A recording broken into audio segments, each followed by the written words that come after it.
Up here on Cummins Hill Rd, where Tennessee Gas Pipeline is chopping down the trees left and right. We're here with Alex Lotorto. Alex, what's going on here?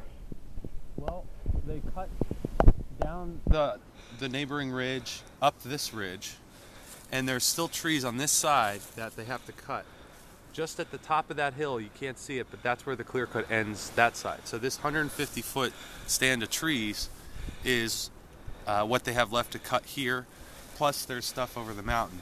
But if they can't cut this by March 31st, the Endangered Species Act kicks in, and they have to get a take permit to destroy the habitat while the migratory birds and bats are in the trees. So what our goal is to stand in the shoulder here, which is legal to stand. It's a right-of-way for people, to prevent them from cutting the trees across from us, because it would be a danger for us if they tried to cut. And they've been checking every day to see if we're here, and we're here every day.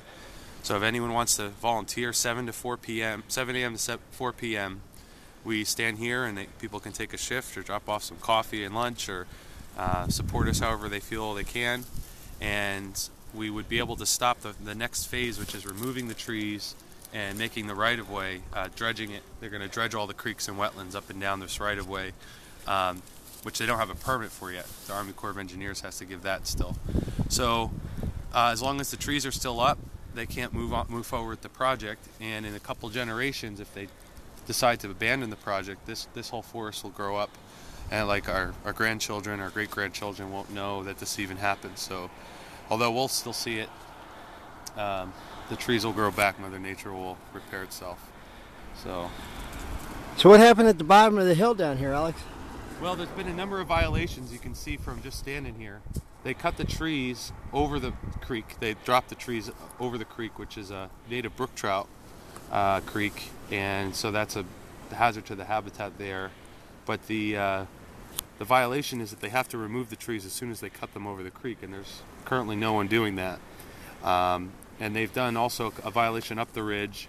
Can't see it because it fell off the right-of-way, but there was a tree fell sideways and knocked 3 other trees down outside of the pink flagging.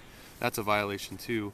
But there's no government inspectors here to see it, because the companies are allowed to hire their own inspectors through a bidding process. So I'm sure it's the lowest bidder, the company with the most corners cut, and the guys show up once in a while and they take pictures and then they leave, but the violations are still standing. So we're trying to get the Army Corps of Engineers and the Delaware River Basin Commission to stop the project, at least until the violations are corrected, but we want it forever. This is an unnecessary project. The pipeline already delivers gas across the river through the old pipeline.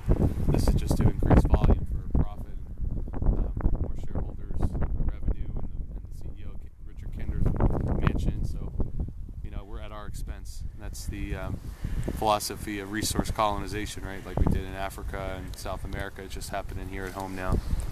So here we are in Milford. All right, thank you a lot. Thanks a lot, Alex.